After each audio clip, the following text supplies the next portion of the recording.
Look, the world is divided, divide and conquer style.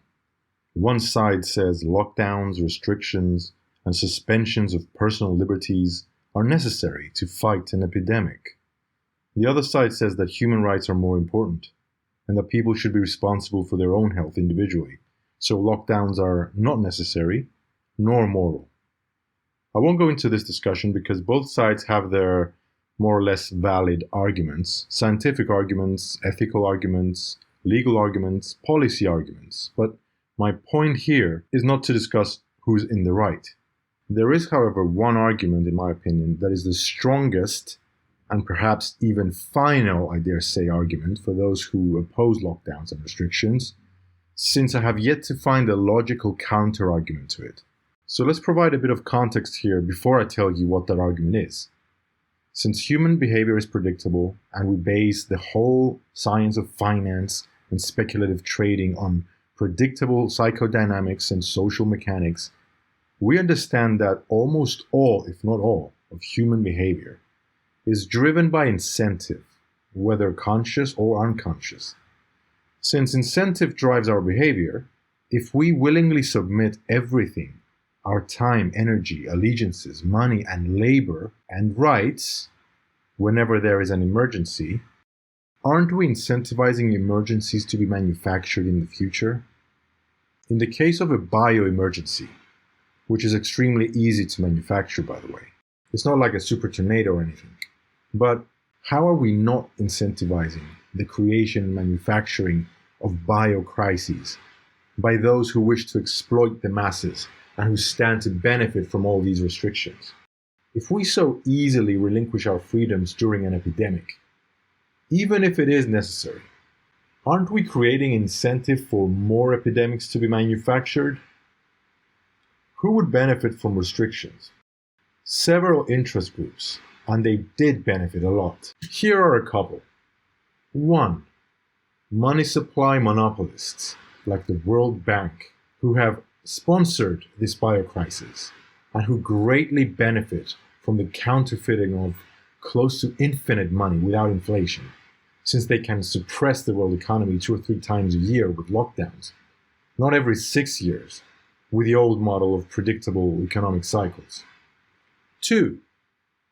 Big pharma capitalists like the manufacturers who sell overpriced useless snake oil to governments who will then tax their people to death for it. So giving up your freedoms for safety is like negotiating with terrorists. You might have seen this scene in movies a million times. Terrorists hold hostages and threaten to kill them. And the response by the negotiators is always, "We do not negotiate with terrorists," despite the risk to the hostages' lives. Yes, it may be tempting to submit to the blackmail to save the hostages' lives, right? But if you submit, then the terrorists and other wannabe terrorists will constantly come to you with more hostages since you submitted the first time. If you don't negotiate, and even if they kill the hostages, then no terrorist will ever mess with you again because you didn't bite. So regardless of whether this 2020 onward emergency was random or contrived, it doesn't really matter. We adequately demonstrated that we are more than willing to surrender everything whenever there is an emergency like it. Then evildoers with the power to create bioweapons will have every incentive in the world to create and use them perpetually. So by submitting, we are putting ourselves in more future danger, and it's easier to create and deliver a bioweapon than a nuclear weapon. If the emergency is a blackmail dilemma, submit and be safe, or don't submit and suffer, what we should have done is told the emergency, we do not negotiate with emergencies. Help protect the vulnerable, make each person's health the sole responsibility of that individual and no one else's, and not accept any infringements on liberty, because now human predictability dictates that there will be more emergencies like this. Why?